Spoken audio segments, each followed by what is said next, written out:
The sky above the jungle planet shimmered with two bright moons hanging low in the night sky, and shadows danced through the thick alien trees as Maya walked alone, just outside the research base. Her boots crunched softly over moss-covered ground, while strange glowing plants lit her path in blue and green light. She carried scanner in one hand and kept her other hand close to her tool belt just in case.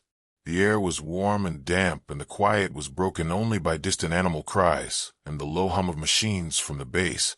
Behind her, she was supposed to check the outer motion sensors before midnight, then return to her quarters before curfew. But something had drawn her further into the trees, a sound she had never heard before, soft, not threatening, but strange, like a mix between a purr and a hum.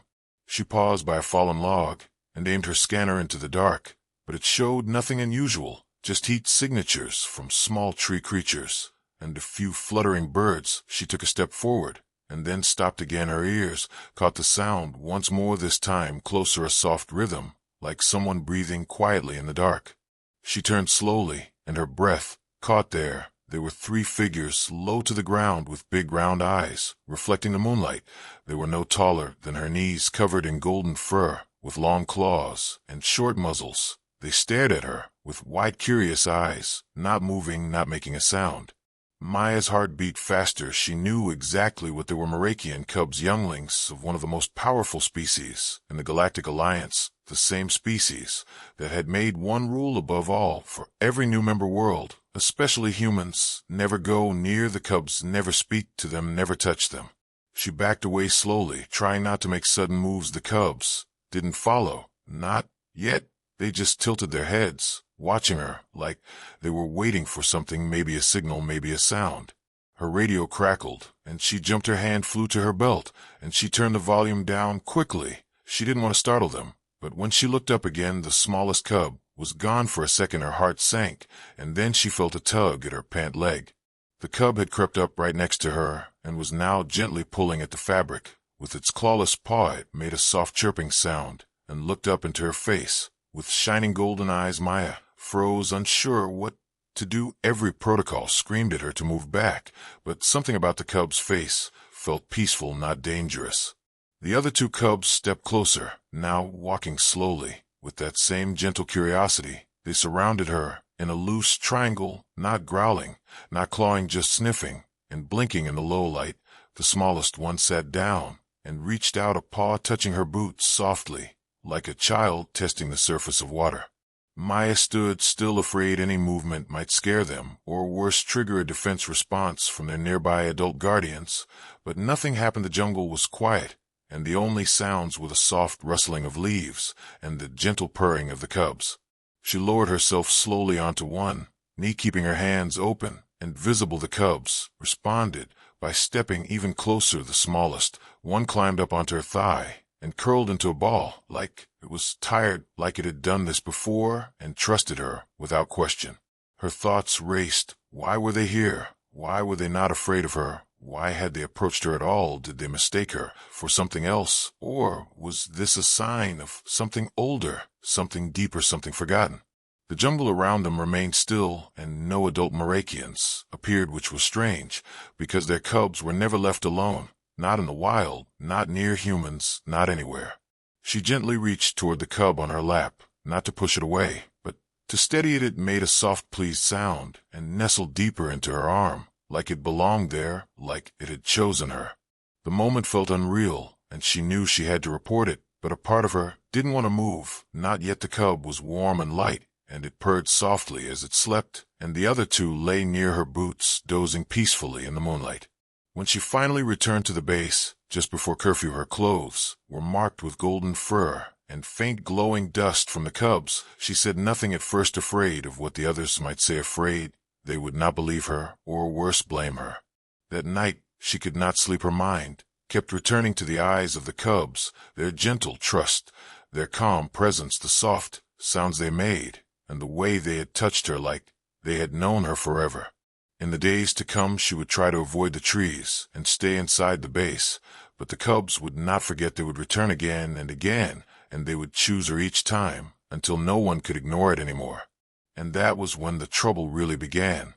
Maya sat at the edge of her bunk staring at the floor with her fingers tangled together, while the soft hum of the bass filled the silence around her, and the events of the previous night played again, and again in her mind. The weight of the smallest cub still lingered on her lap in memory, and the sound of its purring echoed louder than any alarm she had ever heard. She knew what she had seen was not normal, not allowed, and possibly dangerous, not just for her, but for every human on the planet if the Marakians found out and took it the wrong way. She had not told the others the full truth, just that something had tripped the motion sensors, and she went out to check. She had left out the part where sacred cubs of a powerful alien species had curled up against her like a litter of lost kittens. But hiding the truth did not stop it from coming back the next night, just after sunset. While she was helping repair a broken vent outside the main lab, she heard a familiar soft chirp, and her heart froze. She turned her head slowly, and there were again the 3 golden cubs stepping out from the undergrowth, like they had never left, like they had just gone for a short walk and decided to return to where they belonged. This time they did not stop at a distance or wait for her to kneel. The smallest one ran straight to her and wrapped its short arms around her ankle, purring loudly. The other 2 joined, quickly rubbing against her legs and staring up at her with eyes full of calm and comfort. Her fellow technician Eric stood nearby holding a wrench and staring with his mouth slightly open and his eyes wide with disbelief. Maya tried to signal for him to stay quiet, but it was too late. He stepped closer slowly, and one of the cubs hissed, softly, not in fear but warning. Eric raised both hands and backed away, but not before tapping his communicator and sending a silent alert to the command center. It took less than 5 minutes before alarms began to flash red, and the outer doors slid open, revealing guards in armored suits and scientists rushing behind them carrying scanners and recorders. The cubs did not flee. Instead, they pressed themselves closer to Maya. One climbed onto the crate she was working on and looked straight into the eyes of a stunned security officer, then yawned and lay down like it had no care in the world, like this moment was completely natural. One of the researchers, a woman named Dr. Kern, stepped forward, carefully, her scanner beeping rapidly. As it picked up the cub's biometrics, her eyes went wide as she spoke into her recorder, identifying the species and confirming their status as royal cubs of Clan Terakar, the ruling bloodline of the Marakian homeworld. She said Maya must not move, that any sudden motion could be seen as aggression that the cubs might imprint if they had not already, and that such a thing had not happened in recorded history, not since the Old War, not since the Great Silence, when all Marakians had withdrawn from every known system and erased all trace of their ancient allies. Maya did not understand all of it, but she knew from the way the guards lowered their weapons and the scientists whispered among themselves that something huge had just changed, something that no one was ready for. 3 hours later, the base went into lockdown, not because of an attack, but because of diplomacy. A Marakian vessel had arrived in orbit faster than any human ship could move. It hovered above the research base, without sending a greeting, just a single code sequence that meant one thing: immediate inquiry. The ship descended at sunrise, its hull made of black crystal and living metal that shimmered with deep colors. As it landed silently near the northern ridge, from its side emerged Grulvek, warden of the Cub Sanctum and speaker for the High Clans. He was enormous, standing nearly 3 times taller than any human, with thick obsidian armor and eyes that glowed faintly with blue fire. He said nothing as he walked through the gates, guards parting before him like grass before a storm. Maya stood in the middle of the compound with the cubs still curled around her feet, while every human on the base watched in tense silence. Grulvek stopped when he reached her, his massive head tilting slightly as he took in the scene before him. He raised one clawed hand, and the cubs looked up immediately, then chirped in unison and returned to their spots beside Maya, as if answering a question only they could hear. Grulvek let out a deep growl that rumbled through the ground, then spoke in low tones that every translator device struggled to keep up with. "You are marked by the memory," his voice said. "Your scent is within their bond. You have been chosen."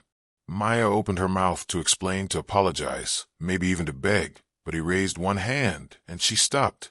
He turned to the others and declared the old laws had been broken not by humans, but by the cubs themselves, that such a choice had not occurred since the time before, and that the consequences would reach beyond this planet, beyond this system. He ordered Maya to be taken to the Marakian vessel not as a prisoner, but as a witness, and a guardian. The cubs followed without hesitation, boarding the ship with calm confidence, as if they had always belonged there. Inside the vessel everything pulsed with low light and soft vibrations, like the ship was breathing. Maya walked through glowing corridors, with the cubs at her side, passing towering statues and murals that told stories and strange symbols and images she could not read. Grolvek led her to a central chamber shaped like a circle, with a glowing floor and walls that moved like water when touched. The cubs stepped into the center, and a ring of light rose around them, filling the room with sounds and visions from long ago. She saw images of humans and Marakians standing side by side, holding strange tools and sharing laughter, then flashes of war, betrayal, fire, silence, and finally separation, a long silence that stretched through time like a deep wound. Grolvek watched her face, then spoke again. "Your blood carries the echo of the old alliance," he said. "The cubs feel it, they know it, they trust it." He looked at the smallest cub, then at Maya again, and said softly in his deep voice, "They have chosen to remember." Back at the base, the humans waited for news. None dared to guess what the Marakians would decide. Some feared punishment, others hoped for peace, but none expected what came next. The Marakian ship sent one message to the Alliance Council, a short phrase without context, but filled with meaning. "The bond has awakened." And far above in the stars, something ancient began to stir again, something that had been asleep for far too long. The stars shimmered above the planet like scattered crystals frozen in the sky, and Maya stood quietly at the edge of the great viewing deck inside the Marakian ship, her heart heavy with questions and wonder as the galaxy unfolded around her. Without a sound, the cubs lay beside her, their golden fur glowing faintly in the soft light of the chamber, while the ship drifted silently among the clouds near the edge of the jungle moon. Grolvek had not spoken much since they entered orbit. His massive form stood like a statue near the center of the chamber, arms, folded, claws resting quietly over his armored wrists. His eyes watched Maya and the cubs, not with anger, but with something else, something ancient and unreadable. The ship itself breathed around them, pulsing gently with blue and violet lights that shifted like waves and made the air hum with strange energy. Every wall was covered in carvings that moved when touched and responded to the presence of the cubs, as if the vessel remembered them, as if it knew they had returned from a journey long ago. Maya reached down and touched the smallest cub gently. It looked up and chirped a soft sound like a breeze across water, then placed its paw over her hand and held it there. A warmth passed between them, not from heat, but from something deeper, like memory or recognition or a connection too old to name. She turned to Grolvek and asked why the cubs had chosen her, what it meant, and how she was supposed to understand something that made no sense according to any human science, any galactic law, or any Marakian tradition. Grolvek stepped forward and placed one massive claw over a nearby pillar. It glowed with deep light and began to shift slowly, revealing a spiral of images and symbols. Some of them looked familiar, others looked like nothing she had ever seen. He spoke with a voice like thunder held back by time and memory, a voice that echoed through the bones of the ship and settled into the walls like breath on glass. Before the silence, he said, before the laws, before the wounds, before the forgetting, there was the bond. It was not made, it was remembered. It was not taught, it was felt. It was not commanded, it was chosen by cubs and children, by instinct and heart. He gestured toward Maya and the cubs, then to the spiral of symbols that now revealed images of early humans and young Marakians standing together, surrounded by ancient forests and skies full of moons and stars. They laughed and played and built things together, strange tools made of stone and light machines powered by thought and trust. "You are not the first," Grolvek said, "but you may be the last unless the old bond is healed and the silence ends." Maya watched the images unfold and felt something stir inside her, something she could not name, a pull from deep within her chest, as if her body recognized what her mind could not, a sense of belonging and purpose wrapped in mystery and wonder.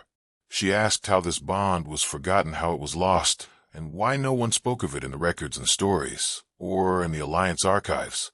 Grolvek lowered his head, his voice quieter, now deeper, as he spoke of the great rift of time where Marakians and humans fought side by side against something ancient and terrible, something that threatened the stars themselves, a darkness that fed on memory and broke trust with whispers and shadow.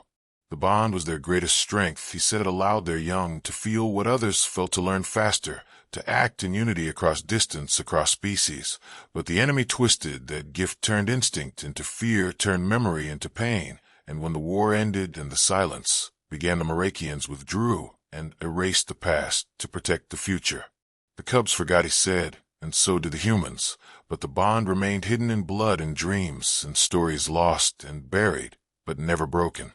Maya looked at the cubs and wondered if they had always known, if something inside them had reached across time and space to find her, if they had followed something older than language, something written not in law, but in the very shape of who they were.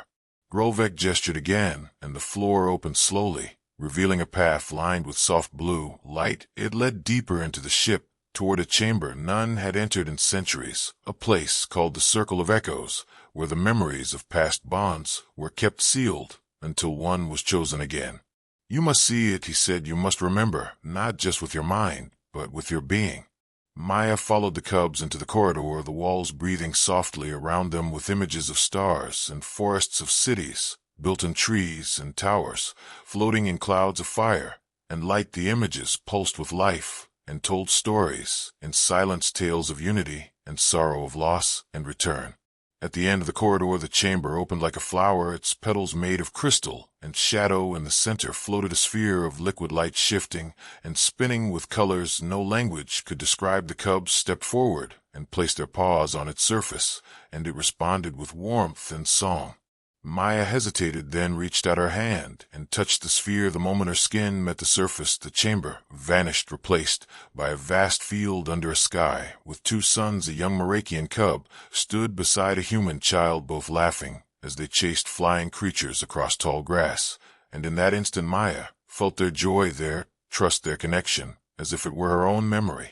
The vision shifted, showing other scenes, other bonds, other names and faces, some familiar, some lost to time, each one sharing the same thread, the same feeling, the same truth. When the vision faded, Maya found herself on the floor of the chamber, tears in her eyes, the cubs curled against her chest, and the sphere slowly dimming into quiet stillness. Grolvek stood at the entrance, his eyes softer now, as he watched her rise and hold the cubs in her arms. The past has chosen to return, he said, and now the present must choose how to honor it. Back on the planet, the Alliance Council had begun to take notice. The message sent by the Marakian ship had sparked fear and some hope in others, and confusion in all. No one understood what it meant when they said the bond had awakened, and many feared it would lead to demands, to tension, or even war. But Maya did not care about politics or fear. She looked at the cubs and saw something else, the future, not written in treaties or weapons, but in choice and trust, in the soft chirps of young beings who remembered a truth the galaxy had tried to forget. She asked Grolvek what would happen now, and he said the clans must decide, but their decision would not come from fear or law. It would come from the cubs, from the bond they had chosen. Until then, you will stay with them, he said, and they will stay with you, not as subjects or charges, but as family. Maya nodded, not out of duty or command, but from something deeper, something older, something that felt like coming home after lifetimes spent wandering in the dark. She held the smallest cub close and whispered words she did not remember learning, but which came from her lips with ease. We remember. And far beyond the jungle moon, in places forgotten by time, stars began to pulse with ancient rhythm, as if the galaxy itself remembered too.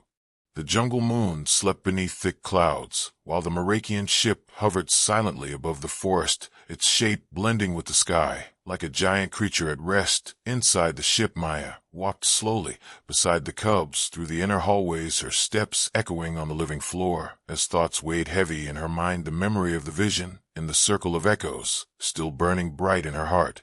Since the cubs had chosen her, everything had changed, not just in the Marakian vessel, but across the base below. The humans had stopped treating her like a simple engineer, and now watched her with nervous eyes, some with curiosity, some with suspicion, and others with quiet resentment. None of them had been chosen, none of them had touched the old bond, and some believed that made her dangerous.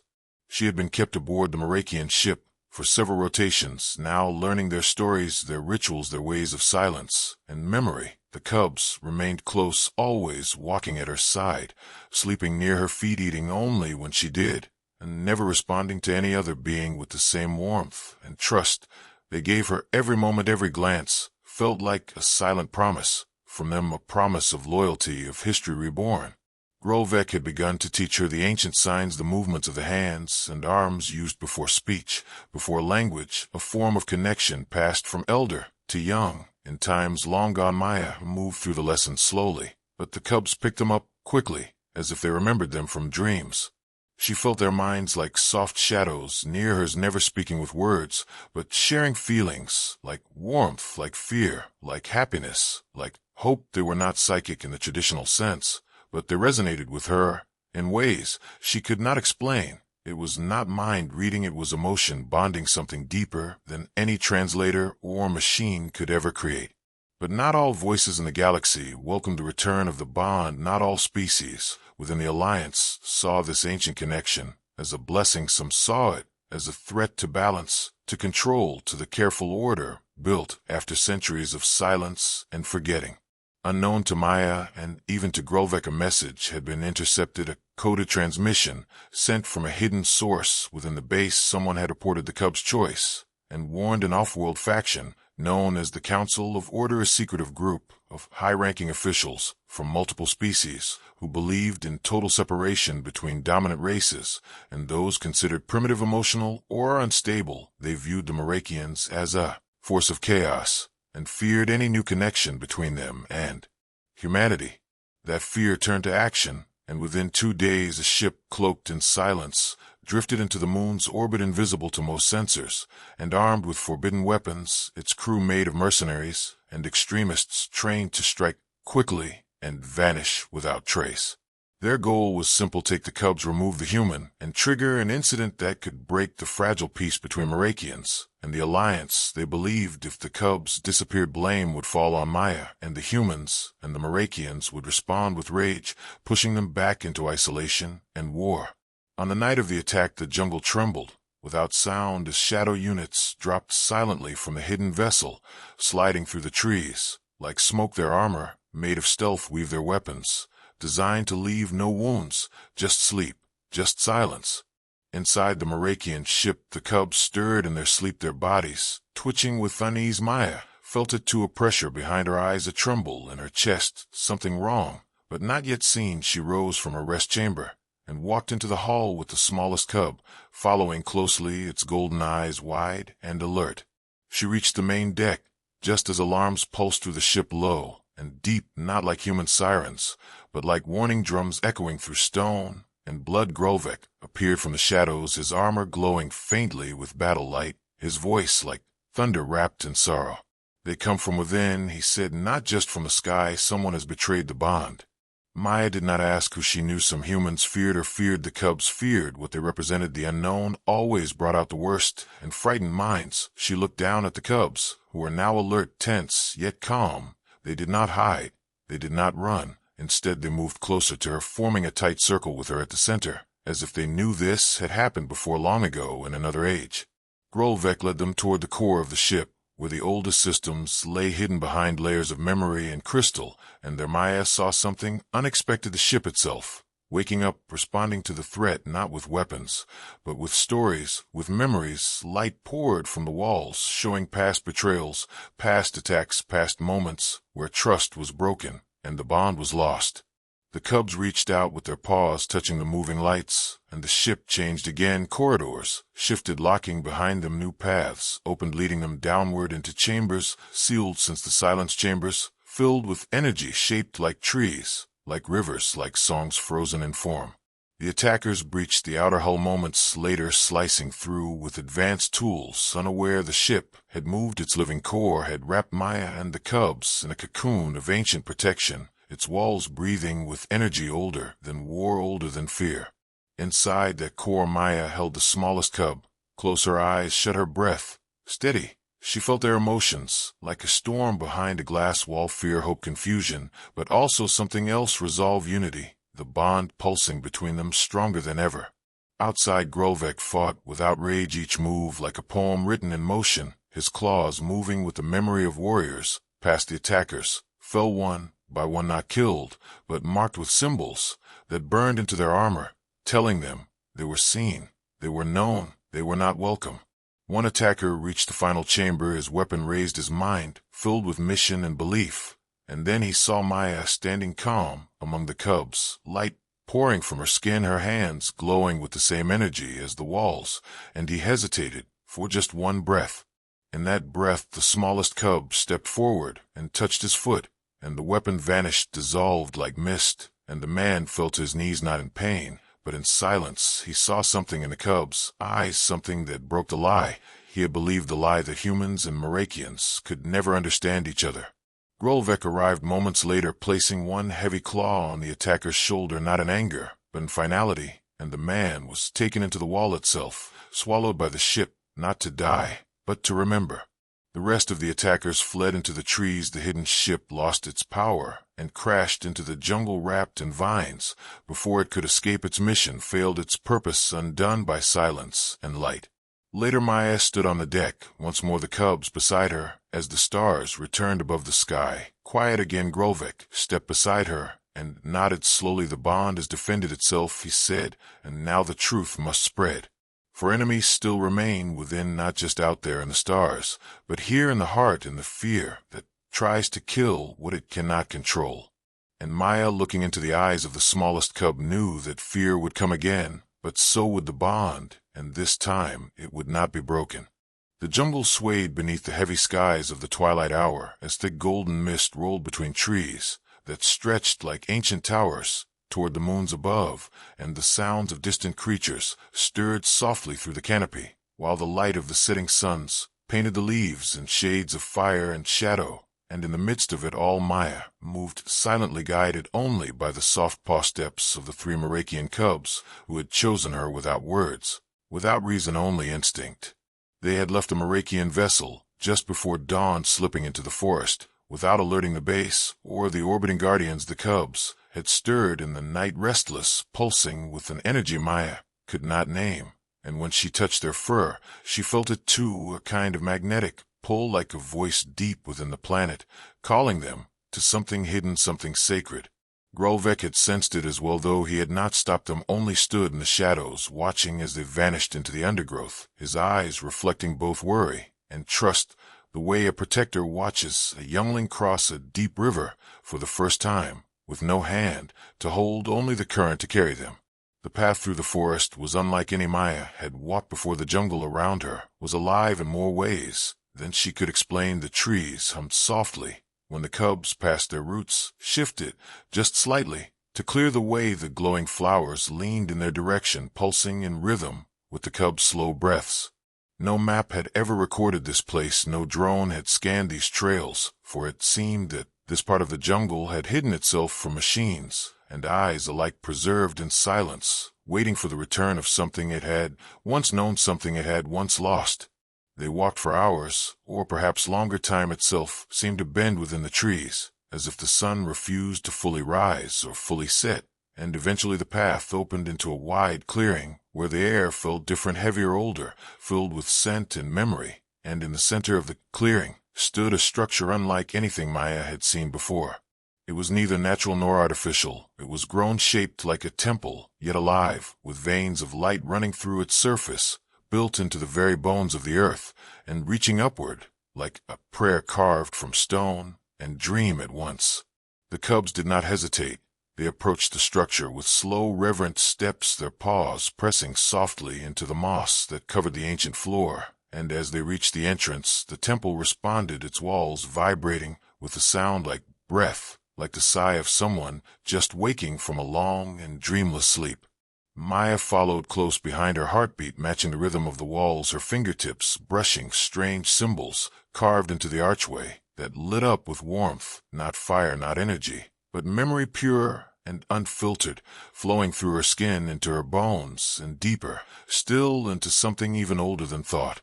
Inside the temple, the space widened, revealing carvings that stretched across the walls, telling stories, not in language, but in shape and movement, spirals and circles, and branching lines that glowed when the cubs passed, as if the walls themselves remembered them not as strangers, but as returning kin. The cubs moved with purpose, leading her through chambers filled with light and song, and finally into a room at the center, where a tree stood tall and silent, its branches woven with crystal, its trunk carved with names and markings of thousands, perhaps millions, its roots wrapped around a stone so ancient it pulsed with light from within. The smallest cub stepped forward, placing both paws upon the stone, and in that instant the entire temple responded with sound and motion, and vision walls shifting to reveal forgotten images of the first bond, the ancient alliance between Merakian and human souls, joined not by contract or technology, but by trust, by care, by shared breath and shared heart. Maya saw flashes of early humans walking beside, cubs not unlike these, standing in circles around glowing trees, speaking not with voices, but with thoughts shaped by love and intention. They worked together, built together, healed, and protected each other, not as separate species, but as one living force of unity across worlds. Then came the shattering, the betrayal, the silence, images of flame and fear of humans, turning away of Merakians, retreating of the jungle itself, closing its branches over the temple, hiding it from time, sealing it in memory until the bond could be born again. She dropped to her knees before the stone, tears slipping from her eyes as the energy of it flowed through her and into the ground, connecting her to the roots of the forest and the memories of those who had come before her, their presence soft like wind, like scent, like a distant heartbeat. The cubs gathered around her, and in that circle something awakened, not a machine, not a weapon, but a presence. The tree began to hum, and the carvings along its trunk glowed with growing intensity as names emerged from the bark, names and languages unknown yet deeply familiar, and among them appeared her own.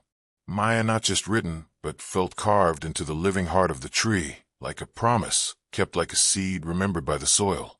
The temple responded by opening a hidden chamber behind the tree, revealing a crystalline mirror that pulsed softly with each breath she took, and when she looked into it, she saw not only her reflection, but hundreds of others standing behind her, faces from the past, from other times, and other worlds, all bound by the same invisible thread. They had been chosen too long ago, and now their memory lived within her, within the bond, within the cubs, who had found her not by accident, but by ancient call, by instinct deeper than stars. From the mirror rose a figure of light shaped like a Merakian elder, glowing softly and speaking without words, but with presence. The figure bowed slowly, then lifted its arms in welcome, its form shifting into the shape of a tree, a bridge, a circle, and then fading into sparks that settled into the roots of the great stone. The cubs chirped in unison, their voices layered with joy and recognition, and Maya understood that what they had found was not just a place, but a beginning, a forgotten doorway into the truth the galaxy had buried in fear. They left the temple in silence, but the jungle was no longer the same. The trees bowed slightly as they passed, the creatures of the forest watched without fear, the air itself lighter, filled with promise and the scent of returning rain. Back at the base, the scientists and soldiers were searching for her, unaware that something sacred had shifted in the roots of the world, unaware that the ancient temple had awakened, and that the first guardian of the reborn bond had been named not by law, not by counsel, but by the will of memory itself. And as Maya walked through the trees with the cubs at her side, she whispered a single word, not learned, but remembered, not spoken, but felt: home. The jungle rains had come with no warning, as thick curtains of water poured down from the sky, soaking every leaf, every branch, and every trail, with a cleansing silence that seemed to wash away the tension that had been building for days, while the Merakian ship hovered just above the canopy, glowing softly through the mist, like a floating lantern in a world of green and silver. And below the surface of that beauty a decision waited to be made, one that would shape the fate of two species, and the forgotten bond between them. Maya stood at the edge of the landing platform, her clothes damp, her heart steady, her hands gently resting on the backs of the three cubs who had never left her side since the moment they chose her. And now that choice had drawn the attention of the high clans themselves, their ruling council, arriving in vessels of stone and fire, carried through the stars, to witness something not seen in over 1,000 cycles. The cubs watched with calm eyes, their golden fur dampened, but their posture proud, unshaken, as Morakian elders stepped from their vessels, each one a figure of legend wrapped in living robes that shimmered like scales shaped by memory. In time they approached in a slow circle around Maya, and the cubs, their voices silent, their eyes filled with history and doubt. Grolvek stood beside her, his massive form still and unreadable, as he addressed the gathering with a voice that thundered through the rain. He spoke of the bond, reawakened the choice of the cubs, the memory of the ancient alliance, and the temple that had opened its heart to Maya, and the names of those long forgotten carved once more into living stone. But the elders were not easily moved. They had watched peace shatter before, seen the bond break, seen blood spill when trust was given too freely. And now they demanded proof, not with words or stories or symbols, but with the trial of trust, an ancient rite meant to test the purity of bond between Morakian and young, and those they chose, once sacred, now sealed away for centuries. Its return both a hope and a risk. Grolvek turned to Maya, his voice quiet now but firm, and told her what the trial required: not strength, not speed, not power, but truth of heart, steadiness of spirit, the ability to stand in the deepest part of the jungle, where the world listens, without judgment, and to remain unshaken even as the mind is tested and the soul revealed. She did not hesitate. She nodded, once her eyes on the cubs, who chirped softly in unison, and pressed their foreheads gently to her legs, as if giving her their breath, their memory, their trust. The next morning, as the clouds cleared and shafts of gold pierced the forest, Maya followed Grolvek and the elders into the sacred valley, a place no human had ever seen, and few Morakians had entered since the days of war, and silence. The path was carved between walls of stone, etched with stories of the old bonds glowing faintly as they passed each step forward, guided not by command, but by memory. The valley opened into a great hollow, surrounded by living pillars, each one shaped like a tree, yet made of crystal, and sound. At the center stood a pool of still water, clear as glass, untouched by wind or leaf, and beside it a stone circle where the trial would begin. The cubs remained outside the circle, their paws on the edge, their eyes never leaving Maya as she stepped into the center, and the elders began to chant, not aloud, but through the air, their thoughts woven into patterns of light that rose into the sky, forming images above her of fire, of water, of breath, of shadow. The trial began not with action, but with stillness. Maya stood in the center, her heart open, her mind calm, as the first test unfolded around her, a vision of fear shaped like storm clouds, and echoes, voices from her past, from her doubts, from the darkest corners of her own thoughts, whispering of failure, of betrayal, of pain. She did not run, she did not speak, she breathed slowly, grounding herself in the memory of the cubs, in the warmth of their trust, in the scent of the temple roots, and the sound of their soft sleep beside her. The storm faded and was replaced by silence, a silence so complete it pressed against her skin, like a weight demanding surrender. It wrapped around her like cold fog, erasing even the sense of time and place, but she held on, not with force, but with peace, remembering the way the cubs had looked at her, or the way the temple had lit with her name, the way the stars had seemed to shift when she first heard the hum of the bond. Then came the third test, a memory not her own, but one passed through the bond itself. She saw through the eyes of a cub long ago, who had watched its chosen companion fall in battle, the pain of loss, the silence that followed the breaking of something too sacred to name, and in that moment Maya felt the ache not as a story, but as truth. Tears filled her eyes, not from fear, but from shared grief, and she knelt, placing her hand upon the stone floor, whispering to the spirit of that cub, to the one who had been left behind, not with promises, but with understanding, with sorrow, with love. And the light around her shifted, the sky above changed color, and the images faded into the air, replaced by a single symbol glowing in the center of the stone, beneath her feet, the mark of the bond, whole and unbroken. The elders rose from their places, the chanting stopped, the forest held its breath, and the cubs stepped forward, their paws soft, their eyes wide and filled with light. They entered the circle one by one, and sat beside Maya, pressing their bodies against her, as if sealing the choice forever. Grolvek stepped into the circle, and placed one hand on her shoulder, and the other on the head of the smallest cub, then looked to the sky, and spoke the ancient phrase of renewal, not heard for generations. The bond lives. And with those words the valley echoed with soft music, not played, but remembered the air filled with light that danced like wind through leaves, and the pillars of crystal sang their silent approval, carrying the sound across the jungle into the stars. Back at the base, the humans watched the sky as colors rippled through the clouds, a silent message they did not understand but felt in their bones, and those who had doubted, those who had feared, began to wonder if something greater than science had truly returned. Maya stood in the valley, surrounded by those who had once questioned her, now bowing their heads in silent respect, and she looked down at the cubs, her hand resting gently on the smallest one's head, her heart full, her path clear.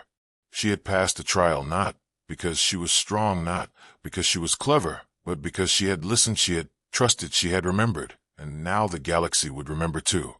The sun rose slowly over the jungle moon, casting long golden beams through the thick mist as the leaves glittered with dew, and the calls of unseen creatures echoed softly through the branches, while above the treetops a fleet of ships hovered silent and watchful, their hulls reflecting the dawn, as if waiting for a sign from a world below. And deep within that forest, at the sacred valley, Maya stood with the cubs at her side, their fur catching the morning light, their eyes calm and bright as if they knew the world was about to change forever.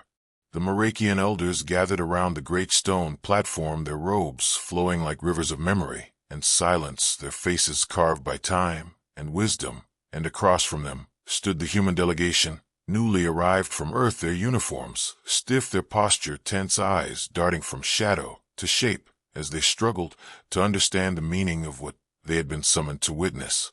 Grolvek stepped forward, his great frame towering over both sides, his voice low, yet clear enough to reach the furthest corner of the open valley.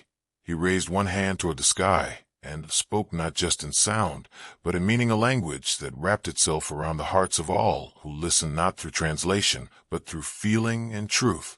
Today, he said, we remember not only what was lost, but what was never truly gone. Today, the bond between Merakians and humans returns not as a relic, but as a living promise, chosen not by law, not by counsel, but by those whose hearts remain untainted by fear, the young, the open, the unbroken.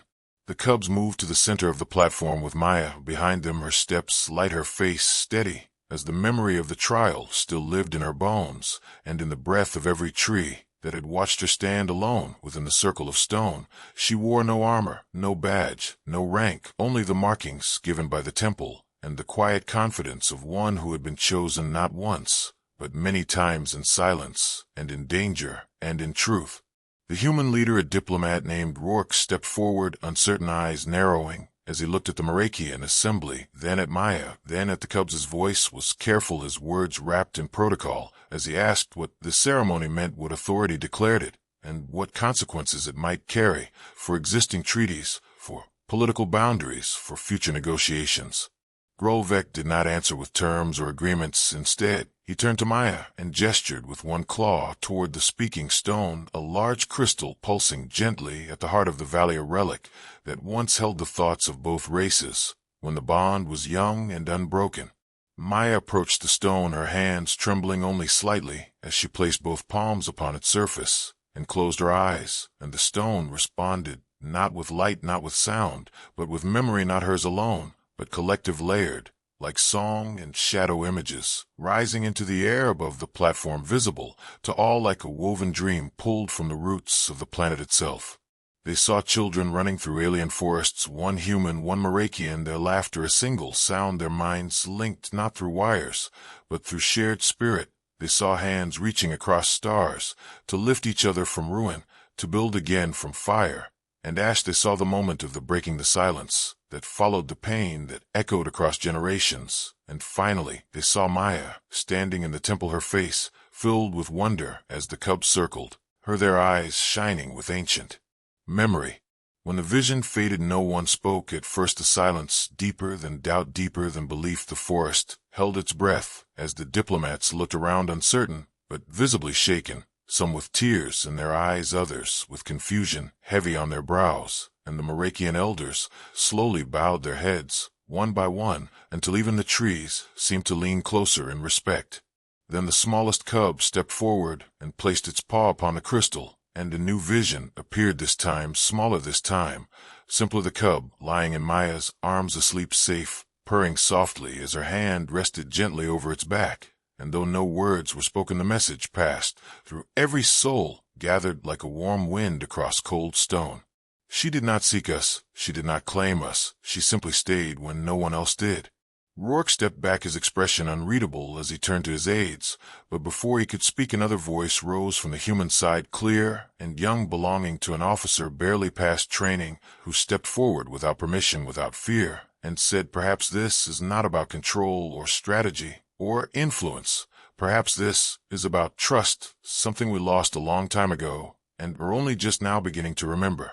The words hung in the air like a thread between worlds, and across that thread came change, subtle at first, but undeniable, as the human delegation slowly lowered their weapons, their scanners, their tablets, and stepped closer, not as rulers or skeptics, but as listeners.